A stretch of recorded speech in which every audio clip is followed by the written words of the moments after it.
Welcome back to the Deep Dive. Today we are tackling a figure who is, well, just massive. I mean, physically, historically, politically, he's a giant in every sense of the word. He really is. We're talking about the Iron Chancellor himself, Otto von Bismarck. It is impossible to understand modern Europe, or really the modern world, without getting a handle on Bismarck. He is the fulcrum upon which the entire 19th century turns. And usually, when you hear 19th century German politics, your eyes might glaze over a little bit. A little, maybe. You picture these dusty men with, I don't know, mutton chops, signing treaties in drafty palaces. But the sources we have for this deep dive, they paint a picture of a man who was, well, frankly, he was wild. He certainly wasn't a boring bureaucrat, that's for sure. Not at all. We're talking about a guy who fought duels, who chased romances all across Europe, who manipulated kings like they were children, and who basically created the country of Germany out of thin air. All through sheer force of will. Exactly. And in this incredibly cynical twist, he invented the modern welfare state. Right, but not out of charity. He did it mostly just to annoy his political enemies. It's incredible. So our mission today is to unpack this contradiction. How did this one man, this Junker from the countryside, completely reshape the map of the world? And was his genius, was it actually the very thing that doomed the empire he built? That is the central question, isn't it? Because Bismarck built this incredibly complex machine that, well, only he could operate. A machine built for one. So let's start at the beginning. Who was this guy before he became the Iron Chancellor? Because looking at his early life, you wouldn't necessarily peg him as the future architect of European peace. No, not at all. You really wouldn't. He was born in 1815 into the Junker class. Now, for those who aren't steeped in Prussian social hierarchy, the Junkers were essentially the landowning nobility. The country squires, almost. Pretty much. They were conservative, traditional, and very much the masters of their own little domains. Military service, loyalty to the king, that was their code. But Bismarck wasn't exactly the disciplined, stoic soldier type right out of the gate, was he? Oh, not even close. I found this detail in the biographical notes.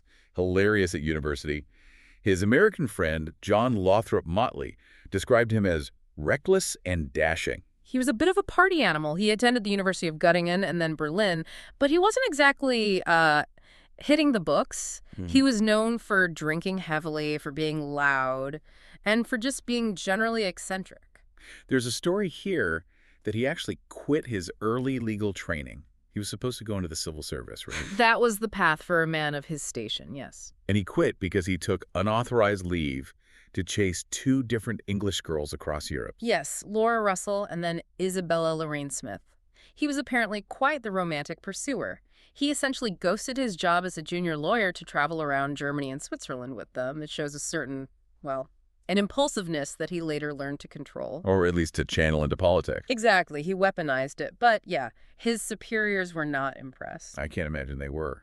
And the duels, the sources mentioned he fought something like 25 duels in his first year of university. It was part of the student corps culture, but he seems to have taken to it with particular enthusiasm. Most were minor affairs, but then there was the famous one later with Georg von Vincke, a political rival. And what happened with that one? It's interesting because it ended without injury, but it shows the culture he was steeped in. Honor, violence, and standing your ground were just baked into his personality from the very beginning. But we need to be careful not to mistake this wildness for, stupidity. Oh, absolutely not. That's the biggest mistake people make with Bismarck. Even in his crazy junker phase, he was incredibly sharp. He was an intellectual who just liked to dress up and act like a brute. He wasn't just a simple country nobleman. Far from it. He was genuinely a cosmopolitan. He was fluent in English, French, Italian, Polish, and Russian. He could quote Shakespeare and Byron. He had a deep intellect that was often masked by this persona he projected. The persona of the man of action. The man of iron and blood, yes. He understood the power of image long before modern politicians did. So when does he finally settle down? Because you can't chase English girls and fight duels forever if you want to run a country. Right.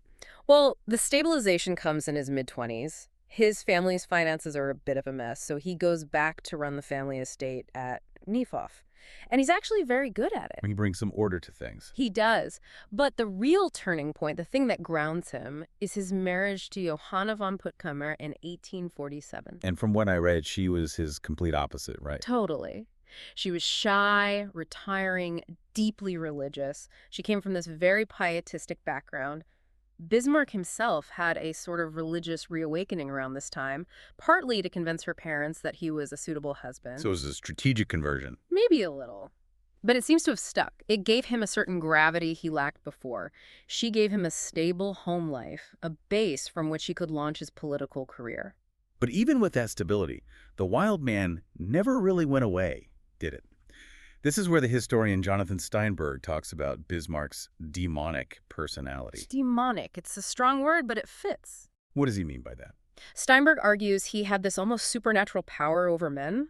It was this bizarre mix of brutal honesty, deceit, and absolute terrifying rage. He was known for having these massive temper tantrums. Like actually breaking things. Smashing things, screaming, weeping. And then there was the hypochondria. Ah, yes, the strategic illnesses. It was weaponized hypochondria. He had a million ailments: insomnia, digestive problems, nerve pain, and whenever he was in a tough political spot, they would suddenly flare up. So he'd use it to get sympathy. Or to guilt people. He would claim to be dying or exhausted or suffering from these terrible nerves to guilt the king or his rivals into submission. He used his physical and emotional state as a political tool. It's utterly manipulative, but, Incredibly effective. it really was. So let's fast forward. Yeah. How does this demonic, hypochondriac, genius personality actually get into a position of real power? Because it happens during a crisis, doesn't it? It does. It's 1862. Prussia is completely stuck in a constitutional deadlock. King Wilhelm I wants to reform the army, make it bigger, stronger, more professional. Which costs money. A lot of money. And the liberal-dominated parliament, the Landtag, says, no, we're not giving you the money. They were afraid the king would use a stronger army to crush them and roll back liberal freedoms. So it's a standoff. A total standoff. And the king is so frustrated, so convinced he can't fulfill his duty, that he's ready to abdicate. He actually wrote the letter. He literally wrote out the abdication letter. He felt he couldn't rule if a bunch of politicians could hold his army hostage. In desperation, his advisors basically say, look, there's only one man scary enough and ruthless enough to fix this. You have to call Bismarck. That's quite the reputation to have. Call in the bulldog. Exactly. He had a reputation for being an ultra-conservative, anti-parliamentary hardliner, so he was brought in as minister-president. And his solution defines his entire political style, right? He doesn't negotiate. Yeah. No, he doesn't compromise. He finds he calls it a legal loophole. I love this part. It's so clever, but in this really dictatorial way. What was the loophole? He called it the Lücken theory, which translates to the gap theory. He went before Parliament and argued that, yes, the Constitution says how a budget is passed. The king and Parliament have to agree. Okay, that seems clear enough. But, he said, the Constitution does not say what happens if they don't agree. It's a gap in the text. And since there's a gap. Bismarck argued that the state can't just stop functioning. The army still needs to be paid. The government still needs to run. So, in the absence of an agreement, the sovereign, the king, has the right to continue collecting taxes and spending money based on the previous year's budget. So he just hit copy and paste on last year's budget and completely ignored Parliament. For 4 straight years, he ran the government, he funded the army reforms, all without a legally approved budget. It was blatantly unconstitutional in spirit, but he just bulldozed right through it. And this is the context for that famous speech, the one everyone knows him for, Blood and Iron. Yes, September 1862. Right after he takes office, he goes to the Budget Committee of the Parliament and he lays it all out for them, point blank. What did he say? He tells them the great questions of the time will not be resolved by speeches and majority decisions. That was the great mistake of 1848, but by iron and blood. Wow. That gives me chills just hearing it. It's such a complete and total rejection of democracy. It is. He's telling them, your debates are pointless. Your votes mean nothing. Power, military power, is what actually matters. This is the definition of realpolitik. Politics based on practical power, not on ethics or ideology. He must have been the most hated man in Prussia. Oh, absolutely despised. The liberals, the progressives, they saw him as a medieval dinosaur, a reactionary trying to drag Prussia back into absolutism. And it got dangerous for him, didn't it? Very. In fact, in May of 1866, he survived an assassination attempt. A young radical student named Ferdinand Cohenblein walked right up to him on the street on Unter den Linden in Berlin and shot him 5 times at close range. 5 times, Oh. and he lived. How is that even possible? It's an incredible story. Bismarck had only minor injuries. He was wearing a thick coat, and maybe a rib deflected a bullet, but he basically turned around, grappled the assassin himself, and handed him over to some nearby guards. And then what did he do? He went home and ate dinner. That's insane. That just adds to the myth, doesn't it? Hmm. The Iron Chancellor, indeed. You can't even shoot him. Precisely. It made him look invincible, like he was a man of destiny, and he would need that aura of invincibility because he was about to launch a series of 3 short, sharp wars that would change the map of Europe forever. Okay, let's unpack these wars. The outline calls him the architect of Germany. But he didn't just want war for the sake of war, did he? He wasn't some kind of warmonger. No, that's another common misconception. Bismarck was not a warmonger in the sense of loving battle. For him, war was a tool. It was an instrument of policy. You know the famous saying from Clausewitz that war is the continuation of politics by other means. Right. Bismarck lived that. Every war he fought had a very specific, limited diplomatic goal. And the overarching goal was the unification of the German states. But not all the German states. This is the crucial part. This is absolutely crucial. He wanted what was called a Kleindeutschland, a little Germany. This meant a unified Germany dominated by Protestant Prussia. And to achieve that, he had to exclude the other great German power, the huge multi-ethnic Catholic Austrian Empire. So all 3 wars are really about sidelining Austria and getting the other German states to line up behind Prussia. Exactly. It's a 3-act play. So Act 1, the war against Denmark in 1864. This one always seems a bit obscure. It seems that way, but it was a masterstroke of diplomacy. It was a trap. The dispute was over these 2 duchies, Schleswig and Holstein. They had a really complicated legal status tied to both Denmark and the German Confederation. And Bismarck sees an opportunity. A huge one. He gets Austria to ally with Prussia to fight Denmark over the issue. They win easily, of course. Okay, so now Prussia and Austria are buddies. They fought together. And that's the trap. After the war, Bismarck sets up this very complicated joint administration of the captured territories. Prussia would administer Schleswig, and Austria would administer Holstein, which was sandwiched between Prussian territories. So it was designed to be awkward. It was designed to cause friction. He knew that sharing control would inevitably lead to arguments and conflicts. He essentially planted a diplomatic bomb and just waited for it to explode. Which leads us directly to war number 2, Austria, in 1866. He uses that friction over the administration of Schleswig-Holstein to provoke Austria into war. He makes all sorts of demands he knows they can't accept. Most of Europe, by the way, thought Austria would crush Prussia. Why?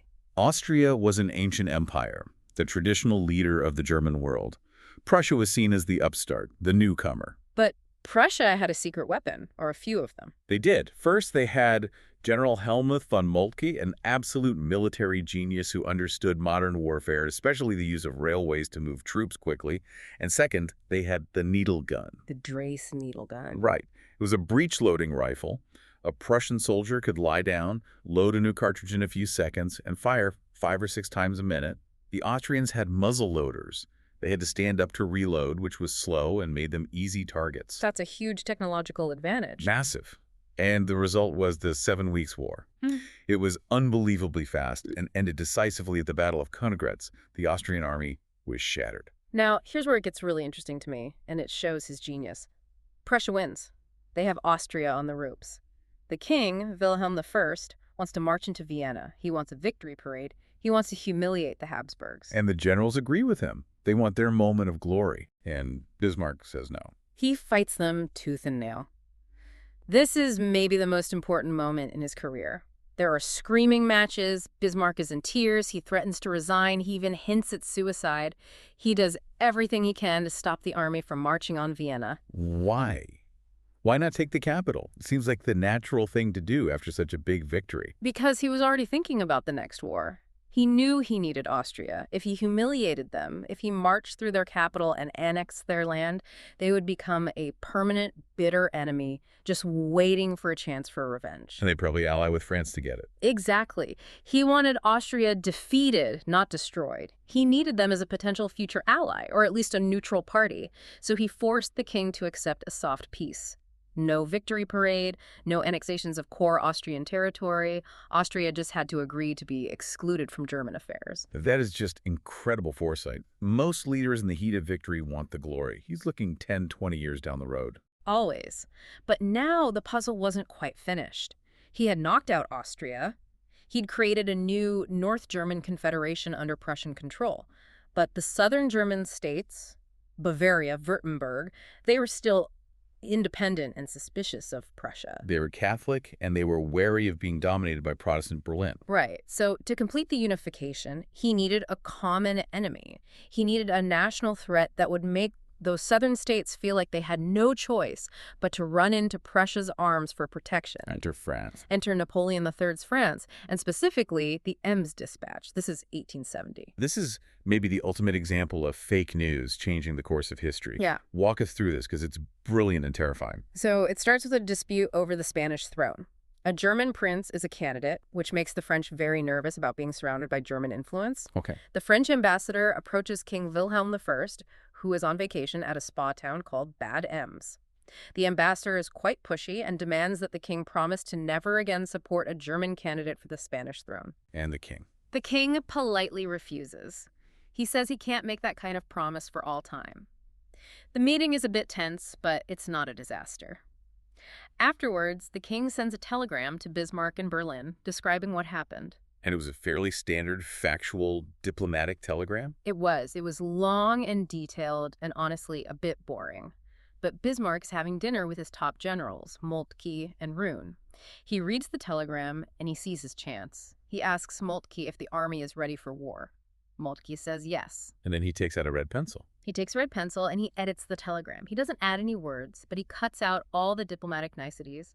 He condenses it to make the king's response sound incredibly blunt and dismissive, and to make the French ambassador's request sound like an outrageous demand. So he turned a polite refusal into a slap in the face. A public slap in the face. And then he released the edited version to the press. On Bastille Day, of all days. He knew exactly what he was doing. The French press and public went absolutely insane. They saw it as a national insult. Crowds in Paris were chanting, "To Berlin!" Napoleon III, under immense public pressure, declared war on Prussia. So Bismarck had tricked France into looking like the aggressor. Perfectly. And because France was the aggressor, the defensive treaties Prussia had with the southern German states were activated. Bavaria and the others immediately joined Prussia. The trap snapped shut. And the war itself. It was even more decisive than the one against Austria. The German armies, again led by Moltke, were far superior in organization and strategy. They surrounded and captured the main French army and Napoleon III himself at the Battle of Sedan. And then comes the crowning moment, literally, that doesn't happen in Berlin. No, that would be too simple for Bismarck. The climax happens in France, in the Hall of Mirrors at the Palace of Versailles. The Palace of Louis XIV, the symbol of French power and glory. The very same. In January 1871, with Paris under siege, the German princes gather in the Hall of Mirrors, and they proclaim the German Empire. Wilhelm I is named German Emperor, or Kaiser. It was the ultimate calculated assertion of dominance. They created Germany in the very heart of the French palace. But the expert note here in our outline says this incredible victory contained a fatal mistake. It did. Amid the nationalist fervor, the military and the German public demanded that Germany annex the French border territories of Alsace and Lorraine. Bismarck was hesitant about this, wasn't he? He was. He saw the danger of creating a permanent grievance. But for once, he was overruled by the generals and by public opinion. He gave in. And that made France a permanent enemy. Forever, or at least until 1945. Taking that territory, which was deeply French in identity, meant that France would never, ever forgive Germany. They would spend the next 40 years dreaming of revanche revenge. It locked Europe into a path of hostility that led directly to World War I. So it's 1871. Germany is unified. Bismarck has won. He is, without question, the most powerful man in Europe. You'd think he would just keep going. But this is where we see the pivot. Once the country is built, Bismarck switches gears completely. He goes from being the arsonist to being the firefighter. He famously declares that Germany is a satiated state. Meaning they're full. They don't want any more territory. Exactly. His entire foreign policy for the next 20 years is about one thing: preserving what he has built, peace and stability. But first, he has some domestic house cleaning to do, and this brings us to what's sometimes called his white revolutionary phase. White, as in from above. A revolution from the top. Right. Bismarck was a conservative, but he was willing to do radical, revolutionary things to preserve the conservative monarchical order. First on his list, the Catholics. The Kulturkampf. The culture struggle. Prussia was overwhelmingly Protestant, but the new German Empire had a huge Catholic minority, especially in the south, in Bavaria, and among the Poles in the east. And Bismarck didn't trust them. Not at all. This was the era of papal infallibility, and Bismarck was paranoid that German Catholics were more loyal to the Pope in Rome than to the Kaiser in Berlin. He saw the Catholic Center Party as a threat to his new unified state. So he went on the attack. Aggressively. He passed a series of laws expelling the Jesuits, putting all clerical education under state supervision, and making civil marriage mandatory. He tried to crush the political influence of the church. And how did that work out for him? It backfired spectacularly. It actually united the Catholics and strengthened them. The Center Party became a powerhouse in the Reichstag, the German parliament. They resisted him at every turn. So what did he do? Well, being the ultimate pragmatist, when he realized he was losing, he just stopped. He abandoned the Kulturkampf and began to walk back the harshest laws. He just walked away from the fight. He did, because he needed the Center Party now. Why? Because he had found a new and, in his mind, much scarier enemy, the socialists. The Red Menace. Exactly. Industrialization was taking off in Germany, creating a large, often miserable, urban working class, and they were listening to the ideas of Karl Marx and others. The Social Democratic Party, the SPD, was growing. Bismarck saw this as an existential threat to the monarchy and the entire social order. So he tried the stick approach first, I assume. Of course. After a couple of assassination attempts on the Kaiser, which he blamed on the socialists, he passed the anti-socialist laws in 1878. He banned socialist meetings, unions, and newspapers. He drove the movement underground. But he realized that wasn't enough. And here's the aha moment. This is the cynical genius part. He realized that you can't just beat socialism with police truncheons. You have to offer the workers something better. You have to beat the socialists at their own game. This is where he invents the welfare state. Not because he's a bleeding heart liberal who cares about the poor. Not at all. He did it to buy the loyalty of the workers and steal the thunder of the socialists. For the programs. In the 1880s, he pushed through a series of groundbreaking laws. Sickness insurance in 1883, accident insurance in 1884, and old age and disability insurance in 1889. These are things we completely take for granted in most modern countries today. They were revolutionary then. Germany was the first country in the world to do this on a national level. Bismarck basically told the workers, why do you need the socialists promising you a revolution in the future? The state, your Kaiser state, will take care of you right now when you're sick or when you're old. I think I read someone called it putting the workers in golden chains. That's a great way to put it. It tied the worker to the state. And it worked in many ways. It gave workers a stake in the system. It even slowed down immigration to America because these indirect wages, the benefits made staying in Germany more attractive. It was, as he called it, practical Christianity. So he's juggling these domestic enemies, the Catholics, the socialists, but at the same time, he's juggling the entire continent of Europe. Section 5 here calls him the master of the chessboard. This is where his diplomatic skill really shines. From 1871 until he's fired in 1890, his single overriding goal was to prevent a coalition from forming against Germany. He knew France hated him and would always want revenge. So the key was to make sure France never had any powerful friends. It sounds like a high-stakes balancing act. He described it himself. He said his job was like holding two powerful heraldic beasts by their collars, keeping them from tearing each other apart. And who were the beasts? Russia and Austria-Hungary, they were both rivals. They both wanted to expand their influence into the Balkans, into the decaying Ottoman Empire. If they ever went to war with each other, Germany would be dragged in. And worse, if one of them allied with France, Germany would be surrounded. The two-front war nightmare. So what did he do? He created this incredibly complex and frankly contradictory web of alliances. There was the League of the Three Emperors trying to keep Germany, Austria, and Russia on the same page. There was the Triple Alliance with Austria and Italy, and then there was his secret masterpiece. The Reinsurance Treaty. The Reinsurance Treaty. A top-secret treaty just between Germany and Russia. Basically, Germany and Russia promised to stay neutral if the other got into a war with a third power. It was a masterpiece of duplicity, really, but it kept the peace. Most importantly, it kept Russia away from France. So what about colonialism? This is the age of the scramble for Africa. Everyone was grabbing land. Was Bismarck into that? He famously said, I am no man for colonies. He thought they were a waste of money and a dangerous distraction. He pointed to a map of Europe once and said, "Here is Russia and here is France and we are in the middle. That is my map of Africa." His focus was always on Europe. Always. But Germany did get colonies. Togo, Cameroon, Namibia. So why did he change his mind? He did it eventually, but mostly for domestic political reasons. There was a powerful colonial lobby in Germany, and sometimes he needed their support in parliament. And other times he used the colonial issue just to pick small fights with Britain when he needed to create a little diplomatic leverage. It was never his passion, it was just another pawn on his very crowded chessboard. So for 2 decades, he's running the whole show. He's the puppet master of Europe. But nothing lasts forever. Section 6, the downfall. The fundamental problem with a system built on one man's genius is that men are mortal. In 1888, the old Kaiser, Wilhelm I, dies at the age of 90. And Bismarck and the old king had a special relationship. It was stormy, but it worked. It did. Wilhelm I knew he wasn't a genius, and he basically let Bismarck run the country, even when he disagreed with him.